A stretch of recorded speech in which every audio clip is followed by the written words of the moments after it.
Check. Sound check. Sound check. Sound check. Sound check.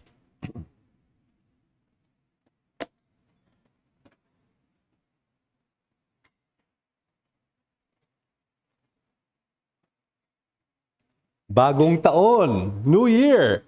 Alam ba ninyo kung ano ang bansa na kauna-unahang nagdidiwang ng bagong taon? Taon-taon. No? Dahil merong almost 200 countries of the world. At gaya ng alam nyo, bilog ang mundo, hindi naman sabay-sabay. So, trivia question. Anong bansa ang kauna-unahan? Sino nakakaalam? Pakitaas lang ang kamay. Hindi, wag nyo nang itaas ang kamay ninyo. I'm sure alam nung mahilig sa trivia, it's actually the country of Kiribati sa Pacific Ocean, an island nation na alas 5 pa lang noong December 31 sa Pilipinas, alas 5 pa lang ng hapon, sila ay bagong taon na. So advance, pinaka-advance ito. At tuwing bagong taon din, syempre, inaalala natin, ano nga ba yung nangyari last year? Yan ang mensahe ng ating kapatid. Kanina, January, Janus, lumilipas ang taon, pero yung isang mukha natin nakaharap na sa bagong taon 2026. At ang mensahe naman natin ay related din sa paglimot at pagharap. At ito naman ay ating hahanguin sa Philippians. Sa sulat ni Pablo, kanina sa Timoteo, sulat kay Timoteo, ngayon naman, sulat din niya sa mga taga-Filipos naman. At alam nyo, itong sulat sa mga taga-Filipos, marami siguro nakakaalam sa inyo, one of the prison epistles. Sinulat ni Pablo sa bilangguan, pero paulit-ulit sinabi niya, rejoice in the Lord. Andyan pa rin ang hagalakan. Sinulat niya ito para sabihin sa mga taga-Filipos na yung kanilang kapatid, si Epaphroditus, ay gumaling na sa kanyang sakit by God's grace.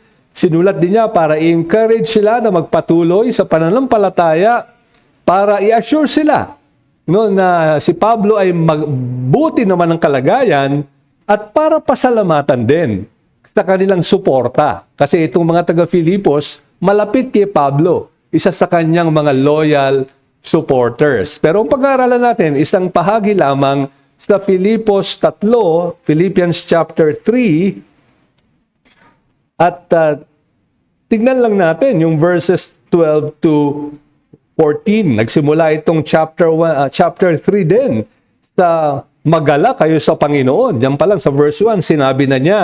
At diyan ay sinabi rin ni Pablo sa mga sunod na talata na talagang pagdating sa paggawa ng mabuti, pangunahin siya. Kung merong maliligtas sa pagiging Hudyo, ay siya na yung pinaka-Hudyo. Sa mga Hudyo, ay siya na yon. Pero sabi niya, lahat ng mga ito, tinuring ko na walang kwenta. For the sake of knowing the Lord Jesus Christ, being found in Him, not having my own righteousness, kundi yung katuwiran lamang na kay Kristo. And then in verse 12, kanyang idinagdag bilang parang qualification, verse 12, hindi, sa ito'y aking nakamit na, o ako'y sakdal na, kundi nagpapatuloy ako upang iyon ay aking maabot, kung paanong ako ay inabot din ni Kristo Jesus. Mga kapatid, hindi ko pa inaaring inaabot ko na. Ngunit isang bagay ang ginagawa ko. Nililimot ko ang mga bagay na nasa likuran at tinutungo ang mga bagay na hinaharap.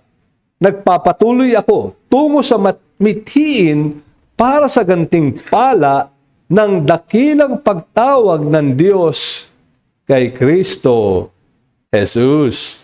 Tayo muna ay manalangin bago natin ipagpatuloy ang pagbubulay-bulay sa salita ng ating Panginoon.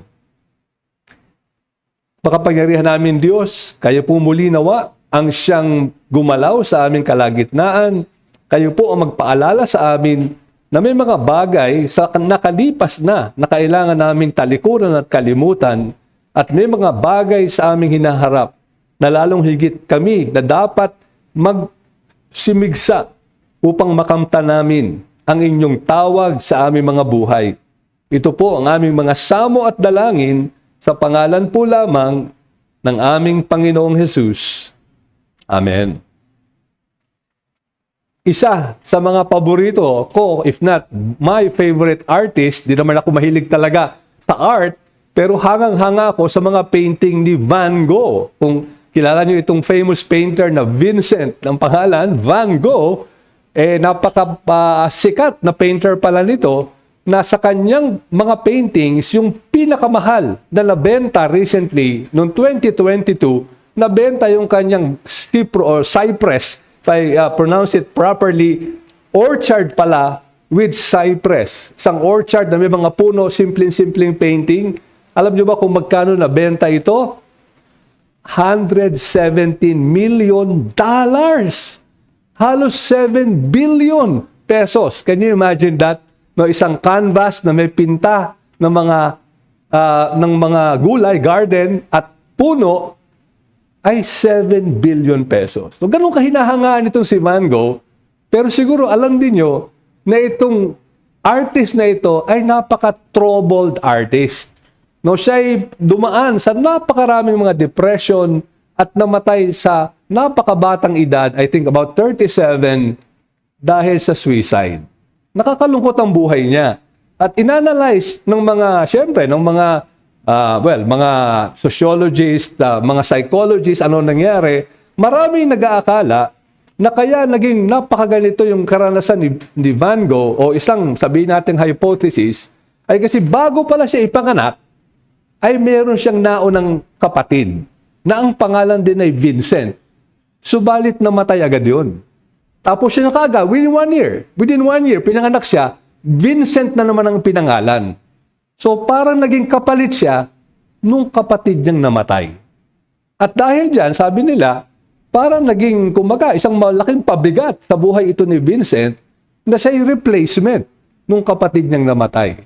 At sinasabi ng iba, ito yung dahilan kung bakit siya ay, kumbaga, nahulog sa ganong slippery slope of depression. Hindi siya makamove on na ang pinangalan sa kanya, Vincent, na parang kapalit ng namatay na kapatid.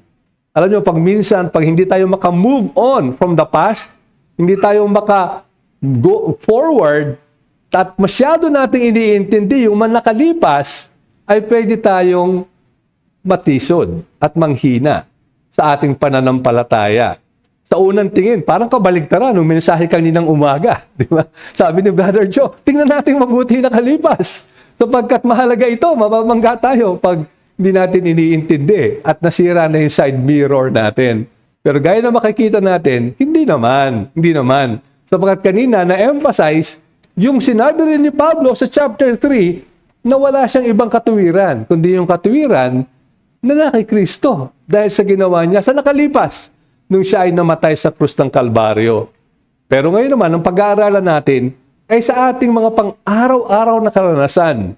At lalo pa, pag may mga ganitong kapanahunan na nagbabagong taon, may mga bagay na kailangan na nating iwanan sa nakalipas para makamove on na tayo sa hinaharap. At ito nga yung ating pag-aaralan ngayon. Sinabi ni Pablo rin nga rito, sa mga naunang talata, kinalimutan ko na yung I count everything a loss. Ang dami ko sanang pwedeng righteousness. Pero yung aking gusto ngayon ay makuha yung katuwiran ng aking Panginoong Hesus.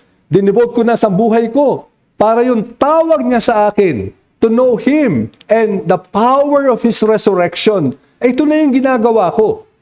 Pero baka maakalain ng mga taga-Filipos, si Pablo ba perfecto na? Si Pablo ba narating na ba niya yung mga bagay na ito? Ang hirap naman, nakaka-insecure. Kaagad dinagdag ni Pablo, Hindi pa ako perfecto. At sana makita natin yung mensahe dito that we must learn from the past as we pursue God's calling for us in this new year. Sana malimutan natin o matuto tayo from the past as we move on sa calling ng Panginoon ngayong bagong taon. Una sa lahat, pansinin natin as we unpack this message that we should not get stuck in the past. Hindi tayo dapat manatili sa mga naranasan natin sa nakalipas. Sa verse 12, ang sabi diyan ni Pablo, tingnan natin, not that I have already obtained this or am already perfect. No? So meron siyang honest view of the past and even his current state. No, meron siyang honest view. Not that I have already obtained this or am already perfect. No? Hindi pa siya perfecto. Inamin niya dito, no? Alam niya yung mga limitasyon niya. No, dahil doon sa mga naunang talata, sinabi niya, I count everything a loss. No? Talagang kumaga parang parang talagang ando na siya, no? Sabi niya, for the sake of knowing the Lord Jesus Christ and the power of His resurrection. Pero doon kasi sa Philippi, doon sa lugar na yan, may mga nagtuturo, sabi ng mga commentators, ng perfectionism. Na pwede kang maging perfect. May nagtuturo daw doon. No? Yan ang isang hinala nila. Kaya ito yung kinokontra dito ni Pablo. Hindi pa ako nakarating doon sa resurrection na yon na aking sinisikap marating. Yung calling ng Panginoon. Hindi pa, mga kapatid, hindi ko pa ito nararating. No? At in a way, Paul is identifying with these Christians.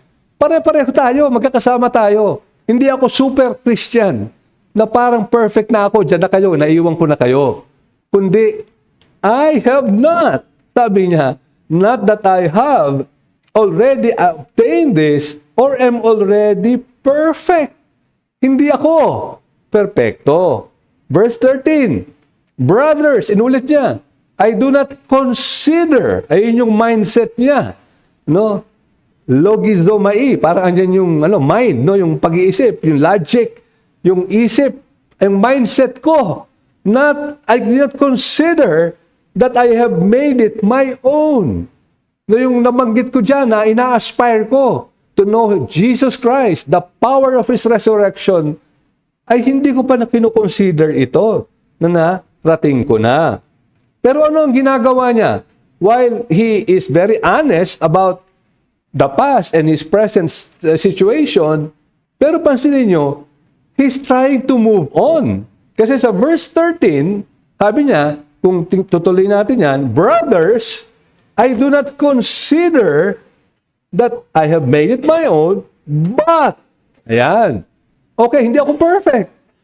Hindi ko pa narating yung gusto ko sanang marating. But, one thing, literally yun, no? Sa ating Bible kasi, but one thing I do. But literally daw, in Greek, I do not consider that I have made it my own. One thing. Yun. No? One thing. Yun lang, bigla. Isang bagay. No? Forgetting what lies behind and straining forward to what lies ahead.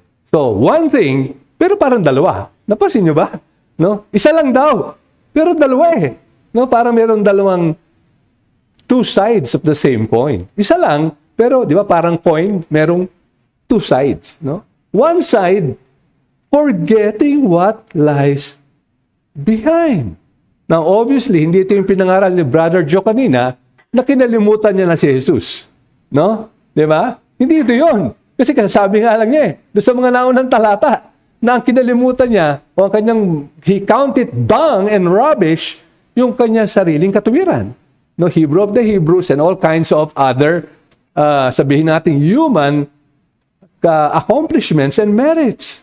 But rather, ang kanyang gusto makilala si Jesus and the power of His resurrection. So ano yung kinalimutan niya? Ano yung one thing na ito?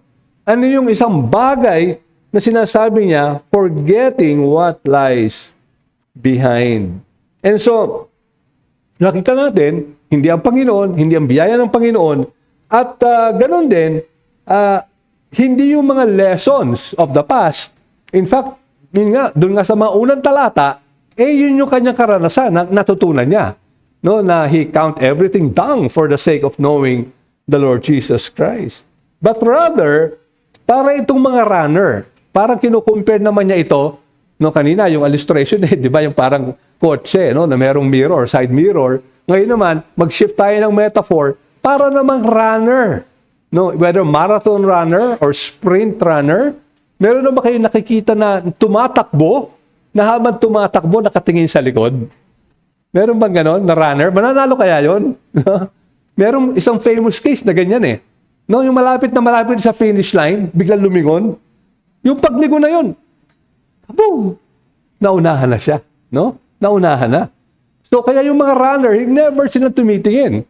Lalo na, siyempre, lalo na sa sprint, yung mabilisan, ano? And so, dito, yung sinasabing forgetting daw, the word used in the original is, yun nga, to forget, to neglect, overlook, or care nothing about. Yung care nothing about.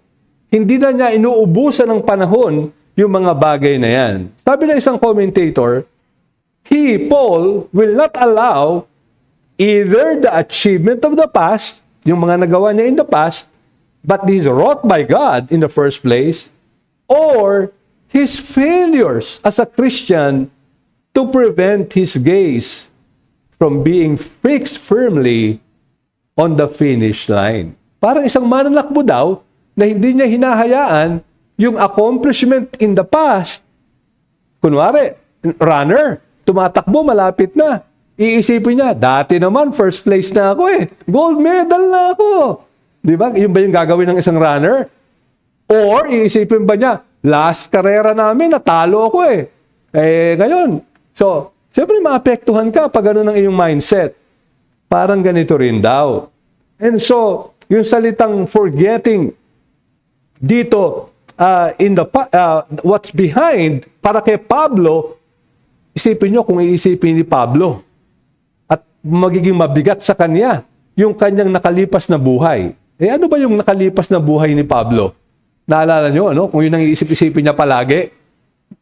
Acts 22 verse 4.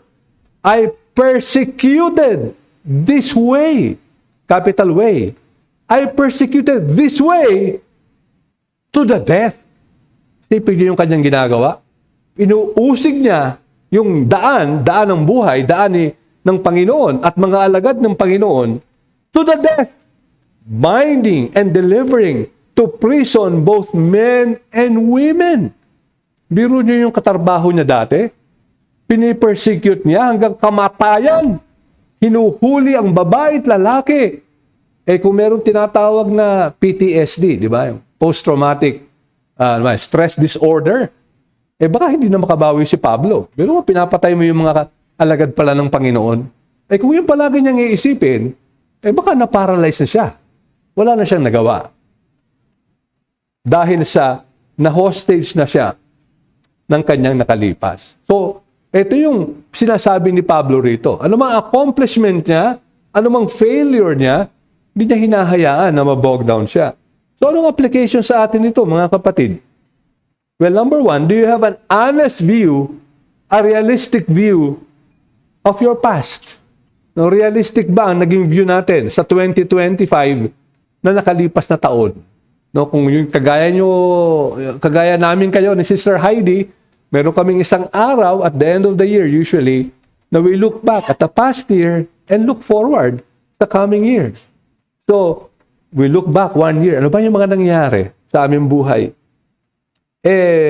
Yung iba kasi masyado namang pinapalaki o masyadong in some ways ay yung mga nangyari sa nakalipas ay hindi realistic yung kanilang pagtingin.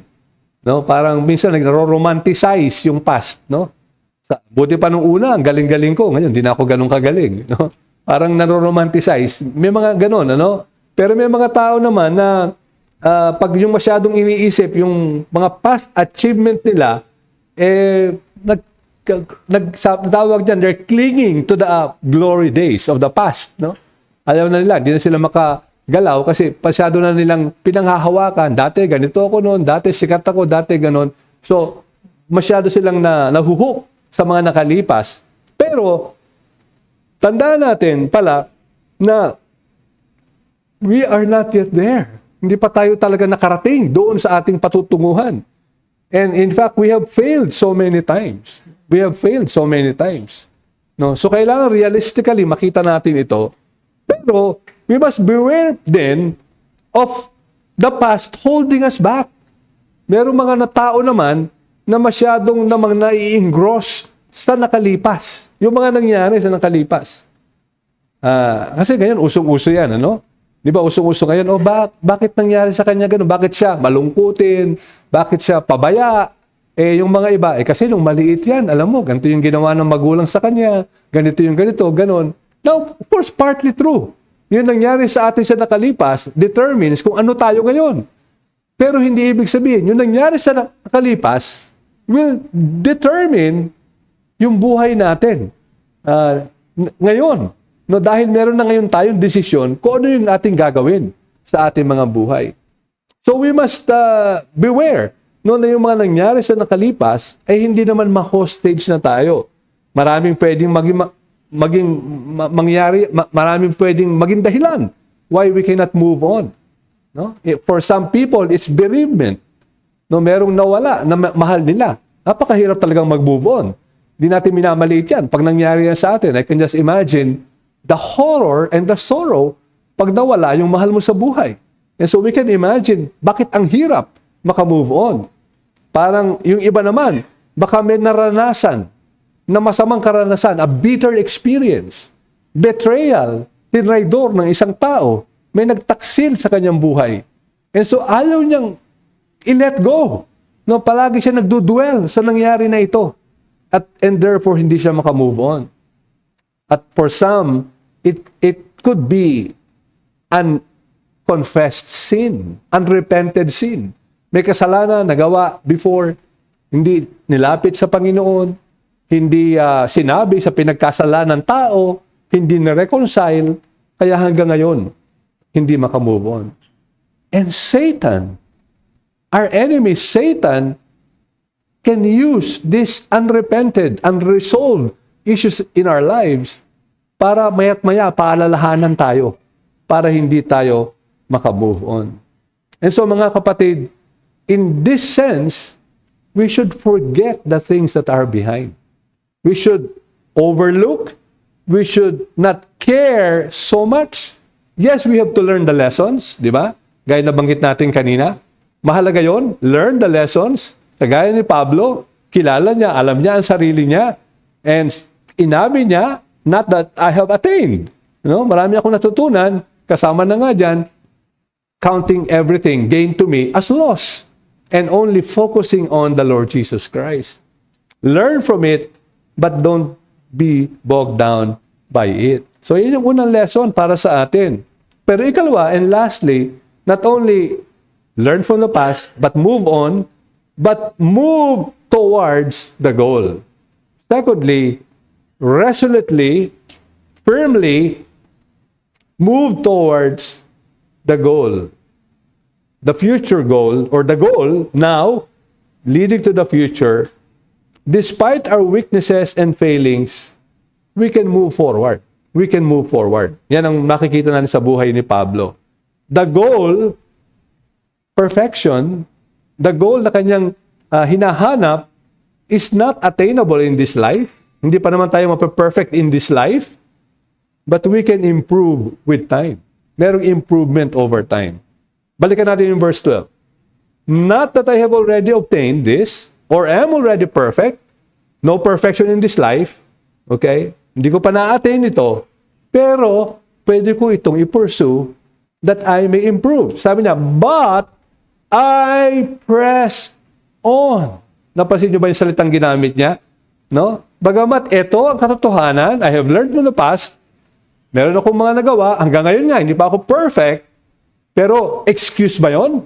Pwede pa naman ba natin sabihin, hey, no one is perfect. Kahit na wag ko nang ituloy, kahit di ko na ako mag-improve, kontento na ako rito, no one is perfect.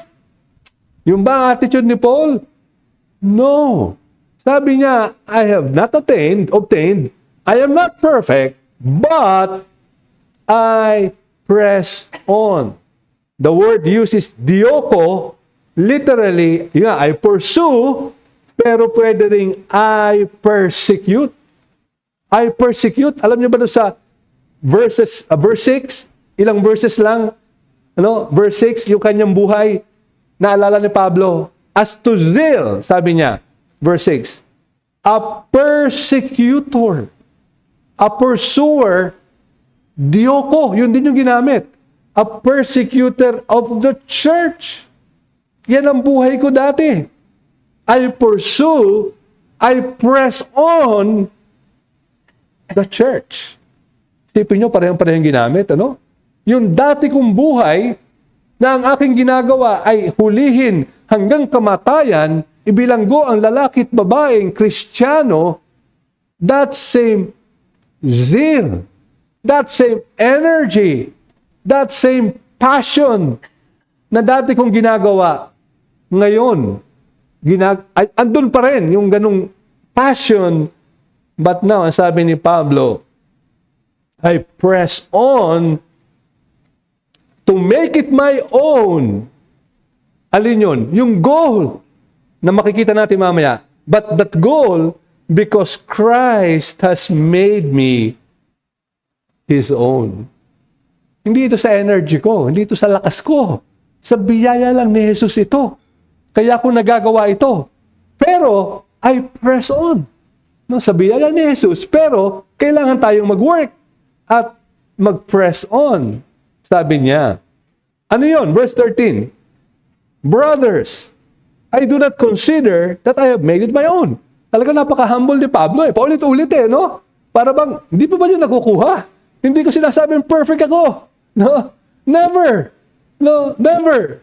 But, one thing I do. Ito na nga yun. One thing. Pero bakit dalawa? Number one, forgetting what lies behind and straining forward. You see the, ano ni Pablo, ano? Yung one thing na yan, parang two things, no? Galing ni Pablo, ano? Napagsama niya. Kasi nga, two sides of the same coin. One thing I do, forgetting what lies behind and straining forward. At dito naman ang larawan ay yun ang atleta. No, yung isang atleta, na alam niyo yung leeg ng atleta, yung, lalo niyo matapos sa finish line. Nakikita niyo ba yun pag nagkakarera? Tapos pag in slow motion na, di ba napansin niyo kung hanggat maaari, yung maitulak yung ano? Kasi kung sino yung unang makuha nung sa ating kapanahunan, may camera na, kahit ilong lang siguro, mauna, no? Winner na. So parang ganun ito. I was pressing on, with all my might. Parang yung single-minded, yung persecution or pursuing na ito, ay talagang ginagawa ko ang lahat to what lies ahead. To what lies ahead. No, to what lies ahead, sabi diyan ni Pablo. And verse 14, I press on. Parang dito, paulit-ulit si Pablo, no? Kasi sinabi mo na yan Pablo. Inulit na naman niya, I press on. Saan? Toward the goal. For the prize, eto na. Yung goal niya rito, no? Yung parang kumbaga finish line ko sa karera, the upward call of God in Christ Jesus. The upward call. Na doon sa mga naunang talata, kung mabasahin natin, ito na nga yun, I count everything a loss. I count everything as dung. Di ba? For the sake of knowing my Lord Jesus Christ. Ito yung goal ni Pablo. The price of the upward call. Ang sabi ng iba, yung upward call na yan, yun nga, yung eventual calling that our goal is to be in heaven, to be with the Lord Jesus Christ. Ito yung price na kanyang, yung goal na kanyang ina-aspire. That state of perfection, the power of His resurrection, na siya rin mismo makaranas nito na makarating kasama ang Panginoon para siya makaranas din ng pagkabuhay na magmuli.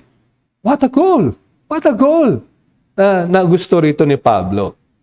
And so mga kapatid, bilang application, what is the one thing for you in 2026? Ano yung one thing na para sa atin? Ano yung kailangan natin? I'm sure we have heard this somewhere. Hindi ko na rin maalala kung saan.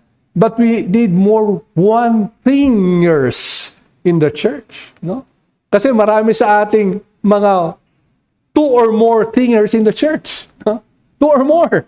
Marami tayong gustong gawin. Marami tayong pinagkakabalahan.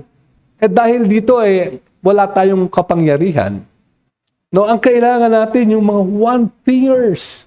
People who are focused, single-minded, pressing on. And in this new year, marami siyempre yung may mga resolutions, no? At alam nyo, yung mga resolutions na yan, ito sa internet, i-google nyo lang, popular resolutions. Di ba? Very common.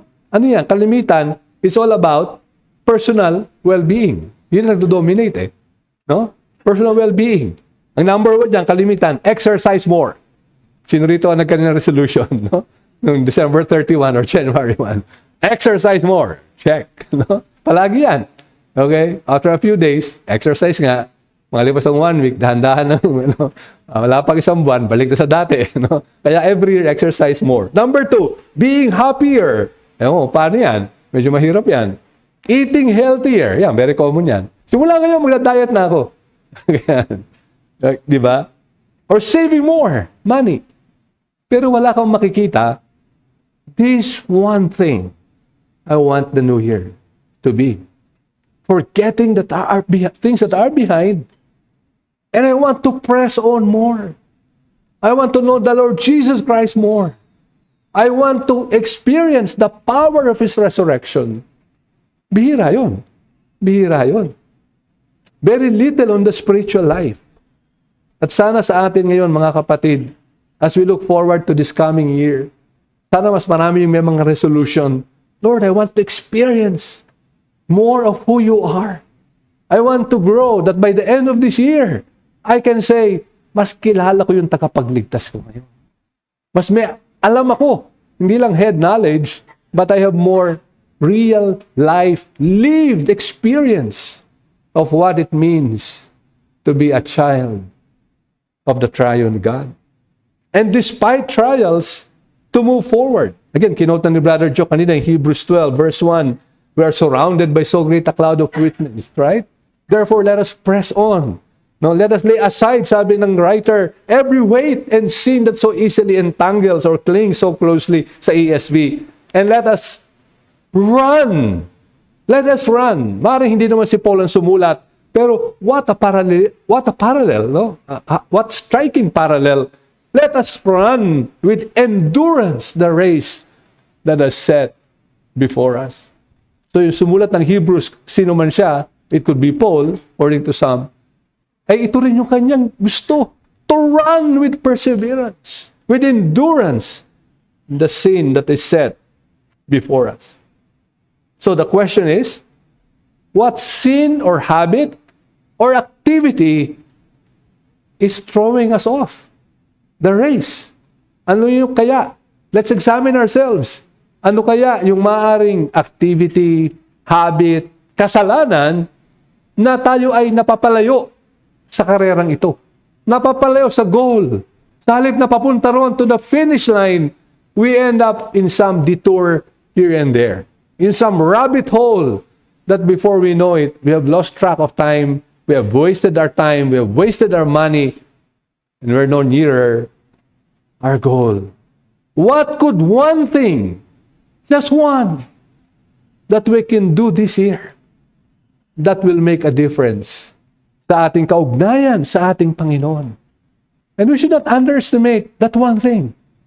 Maaaring isa lang na kailangan baguhin natin. Isang activity, isang habit that we need to form. Maybe it's the habit of waking up 30 minutes early para lang to have that solid time with God. Just one thing. Maaaring sa family, it is that just 1 hour or half even an hour na kailangan tayong mag-family worship. Sabay-sabay tayo lumapit sa Panginoon tuwing gabi so that we can worship as a family. Ano ba ito, mga kapatid?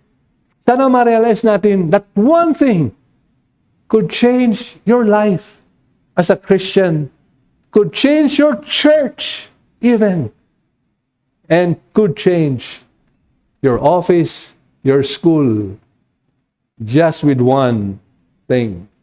And so sana we may yearn for the prize, we may yearn for the goal, that we may reach that finish line when we will hear those sweetest words of all, "Well done, my good and faithful servant." Well done. And so in summary, nakita natin, mga kapatid, let's move on from the past while learning its lessons. No? 2025, goodbye. Pero, learn the lessons. Ano yung mga natutunan natin? But then, move forward. Tuloy-tuloy ang galaw natin as we face 2026 for the goal, the prize of the upward calling of Christ. To know Him more, to experience the power of His resurrection.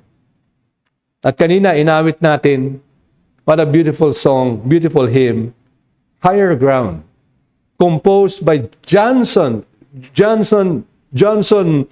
Oatman Jr.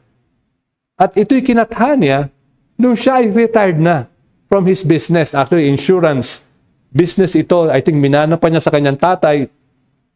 He was also an ordained minister. Hindi naman siya pastor full-time, pero part-time preacher siya, authorized preacher by the Methodist Episcopal Church. And one would think, dahil retired na siya, siguro he got it made, may business sila, time to take it easy, pa-easy-easy na lang, parang, enjoying the fruits of his labor.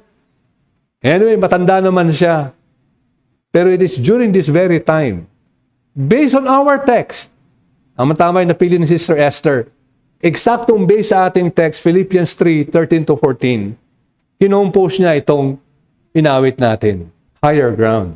At kung inyong maalala, the second stanza of the hymn says this, "My heart has no desire to stay where doubts arise and fears dismay, though some may dwell where these abound." In short, I want to forget the things that are behind. Ayoko na dito. Sabi niya, ni Johnson, tinuloy niya, my prayer, my aim is higher ground. This one thing, I want one thing. I want to heed that upward call. Sabi ni Johnson, so Lord, lift me up and let me stand by faith on heaven's stable land, a higher plane than I have found. Lord, plant my feet on higher ground. At sana ito rin ang maging awit ng ating mga puso as we go to the Lord's table. Sana ma-realize natin, yes, we can go to that higher ground. We can plant our feet in that ground, forgetting the things that are behind. This one thing we do, pressing on to the prize, to the outward call. Why? Because the Lord Jesus Christ has given His life. This is the past that we need to look backward again and again. As we have heard this morning, ito yung kailangan nating hindi malimutan. And that is why regularly, once a month, every first Sunday, paulit-ulit nating inaalala yung nakalipas na ito na ginawa ng ating Panginoon, ang pagbibigay niya ng kanyang sarili para sa mga kasalanan tulad natin. At dahil dito, one thing is certain, He will surely take us up to our outward call. Darating ang panahon na makikita natin siya and we can never say, Lord, take me to a higher ground. Because we will be in the highest ground. Kasama natin ang ating Panginoon at tagapagligtas. Tayo manalangin. O Panginoon namin Diyos, tunay nga alam namin ang pagiging makasalanan namin. At kagaya ni Pablo, we can say that we have not attained the calling at wala pa kami, malayo pa kami sa perfection. Kaya salamat sa aming Panginoong Jesus sa kanyang dugo na nabuhos. Dahil po rito, we can keep on, pressing on. At alam namin na sa tamang panahon, by your will, makakasama po namin ang aming Panginoon, tagapagligtas. At sa kanyang matamis na pangalan, ito po ang aming mga samo at dalangin. Amen.